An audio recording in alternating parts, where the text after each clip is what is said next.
I show you guys the simple steps to fix WWE 2K23 not launching or crashing at startup. All you have to do is just open up File Explorer and go to Documents and open the WWE 2K23 folder. Right click on the config and select Edit in Notepad. And now change all these settings same as mine. Anti-aliasing FXWA, sharpen set it to 3 and upscaling FSR 1. Time game update on VSync off. Audience density set 100. Depth of field off. Fast action cam off. Model quality off. Motion blur off. Reflections 1. Shader 0. Shadow 3. Shadows off. Texture quality 0.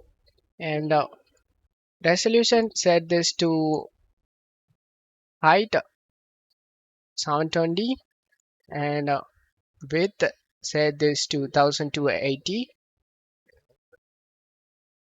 Scroll down, then the settings, select the file and select save option. The settings will be saved. Just close stuff here and launch the game.